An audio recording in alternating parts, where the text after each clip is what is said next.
আসসালামু আলাইকুম। সবাই কেমন আছেন? আল্লাহর অশেষ রহমত ও আপনাদের দোয়ায় আমরা সবাই ভালো আছি। আজকে সহজ দুইটি টিপস নিয়ে চলে এসেছি। এই বাটা মাছের সহজ রেসিপি আসলে খেতে অনেক টেস্ট। আসলে আমরা সঠিক পদ্ধতিতে যদি রান্না বান্না করি খেতে অনেক টেস্টি হয়। আমি রান্না করতেছিলাম, তার মধ্যে আরেকটা বিষয় আপনাদের সঙ্গে শেয়ার করি। এই কামরাঙ্গা দুপুরের বেলা তাছাড়া আব্বু আনছিল। এখন রান্না করতে করতে বলছে যে আমাকে একটু কামরাঙ্গার ভর্তা বানিয়ে দাও। আপনারা আবার বলতে পারেন যে কামরাঙ্গার আবার ভর্তাটা কি? আসলে অনেকেই কামরাঙ্গার ভর্তা বলে না, একে বলে যে কামরাঙ্গা মাখানো। অনেকেই অনেকভাবে বলে থাকে। তাই আমি এই বাটা মাছের রেসিপিটা আপনাদের সঙ্গে শেয়ার করছি। এই জন্য বাটা মাছ নিয়েছি। এছাড়াও উপকরণগুলো আপনাদের সঙ্গে শেয়ার করব এখন। এই জন্য হলুদ, লবণ, এটা হলো ধনিয়া, মরিচের গুঁড়া, জিরা আর আদা রসুন পেস্ট, এইগুলা। আর এই যে মাছ সঙ্গে নিয়েছি। এছাড়াও নিয়েছি কিছু পেঁয়াজ এবং ফালি করা মরিচ, এইগুলা নিয়েছি। আর এছাড়াও আরেকটি উপকরণ শেয়ার করি যে লেবু নিয়েছি। আসলে এই উপকরণটা আবার কী জন্য? লেবু আসলে দেখা যায় যে লেবুটা কী জন্য নিয়েছি এই ঘটনাটা একটু বলিয়ে দিই।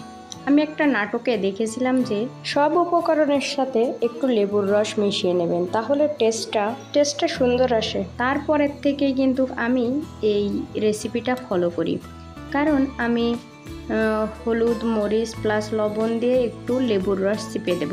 আপনারা অবশ্যই ঘরে ট্রাই করবেন, কারণ যদি সাধারণভাবে মাছ ভাজি করতে চান হালকা এরকম একটু লেবুর রস ছিটিয়ে দেবেন, তাহলে মাছের টেস্টটা কত গুণ বেড়ে যাবে অবশ্যই দেখবেন।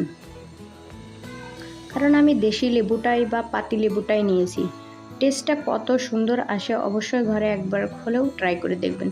কারণ দেখা যায় যে অনেকেই মাছ ভাজিটা, তাসনিয়ায় বিশেষ করে মাছ ভাজিটা অনেক বেশি পছন্দ করে। এই জন্য আমি এইভাবে একটু লেবু দিয়ে মাছ ভাজি করলে টেস্টটা অনেক সুন্দর আসে। অবশ্যই আপনারা খেয়ে দেখবেন। এই জন্য আমি মাছগুলো ভালো করে মাখিয়ে নিয়েছি হাত দিয়ে ঘষে ঘষে, যাতে সবগুলোই উপকরণ ভালোভাবে মিশে যায়। এইভাবে আমি সুন্দর করে একটু মাছগুলো সাজিয়ে নিচ্ছি, নিয়ে আপনাদের একটু দেখিয়ে দিচ্ছি। এবার আমি এই মাছগুলো ভাজার জন্য একটা কড়াইয়ে তেল বসিয়ে দিয়েছিলাম, অনেক গরম হয়ে গেছে। এখন মাছগুলো আস্তে আস্তে ছেড়ে দেব। ফ্রাই প্যানটাই আস্তে আস্তে করে মাছ ভাজি করবো, যেন মাছ অনেক গরম ছিল, কারণ কড়াই অনেক গরম, তেল ছুটে আমার হাতে লেগে একটু খোলা খোলা উঠে ভাব গেছে। পরে আমি আপনাদেরকে মাছ সাজিয়ে দেখিয়ে দিচ্ছি, কারণ অনেক গরম ছিল, এই জন্য আমি একবারে আপনাদের ক্যামেরার সামনে দেখাতে পারিনি। এজন্য একবারেই উপস্থাপন বা সাজিয়ে গুছিয়ে দেখিয়ে দিচ্ছি। এই পাশে আমি কামরাঙ্গাগুলো কাটবো, এই জন্য কামরাঙ্গাগুলো একটু সাজিয়ে নিয়েছি। সাজিয়ে নিয়ে আপনাদের একটু দেখিয়ে দিচ্ছি। এবার আমি কামরাঙ্গাগুলো ভালো করে পরিষ্কার করে নেব, একটু ধুয়ে নিচ্ছি, এই জন্য পরিষ্কার পানি দিয়ে ধুয়ে নেওয়ার পর আপনাদের দেখিয়ে দিচ্ছি। আর এই পাশে মাছটা ভাজি করেছিলাম, সেটা রেডি হয়ে গেছে প্রায়। এই মাছটা ভাজি করা হয়ে গেছে, এখন আপনাদের উঠিয়ে দেখিয়ে দিচ্ছি। মাছ ভাজি করার পর দেখেন মনে হচ্ছে এমনিই খাওয়া যাবে।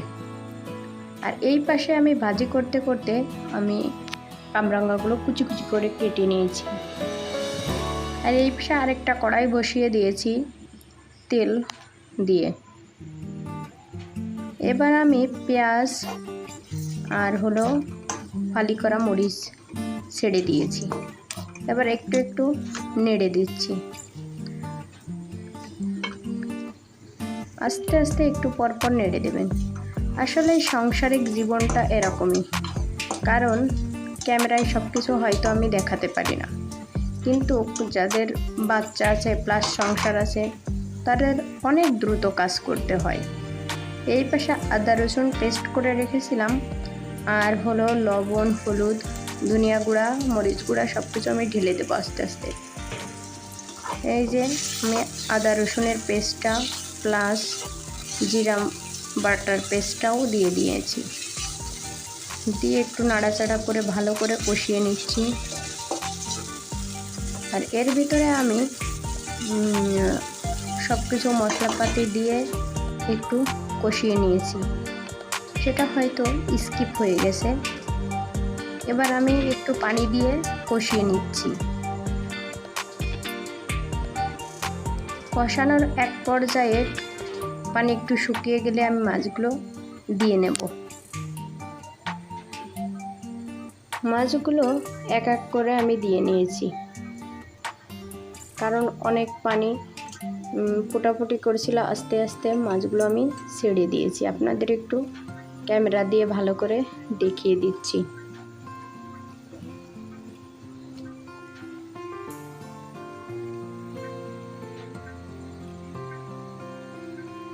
আর এই পাশে আমি কামরাঙ্গা মাখানোর জন্য নিয়েছি, আমার আপু দিয়েছিল কাসন, শক্ত কাসন প্লাস পানি কাসন, আর মরিচ কুচি, শুকনো মরিচ বা লঙ্কা গুঁড়া, লবণ, এইগুলোই উপকরণ। অল্প উপকরণ দিয়ে আমি এই কাসনটা মাখিয়ে নেব। কাসনটা খেতে যে কত টেস্ট সেটা আপনাদের বলে বোঝাতে পারবো না, খেলেই বুঝতে পারতেন। এবার আমি এই কামরাঙ্গাগুলো মাখানোর জন্য একটু মরিচ প্লাস লবণ দিয়ে একটু ভালো করে চটকিয়ে নেব, যাতে সুন্দর করে টেস্টটা সুন্দর আসে।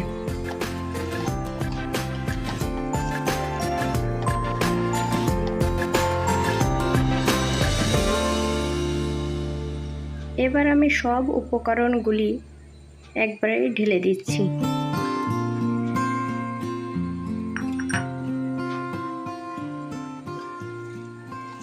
ঢেলে দেওয়ার পর একটু চটকিয়ে মাখিয়ে দেখিয়ে দিচ্ছি।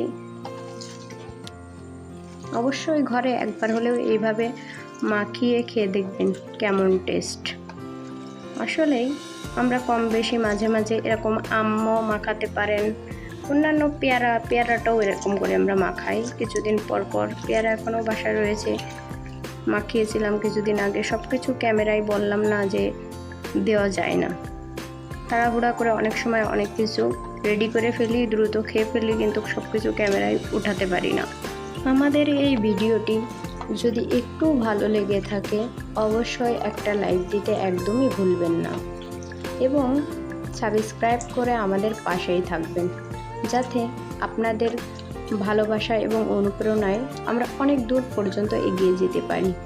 অনেকেই অনেক ধরনের বাজে কমেন্ট করে বা মন্তব্য করে, কিন্তু এই ধরনের মন্তব্য করবেন না, কারণ আপনাদের ভালোবাসায় আমরা অনেক দূর পর্যন্ত এগিয়ে যেতে চাই। এই জন্য আমাদের চ্যানেলের সাথে সবসময় আপনাদের সাপোর্ট দরকার।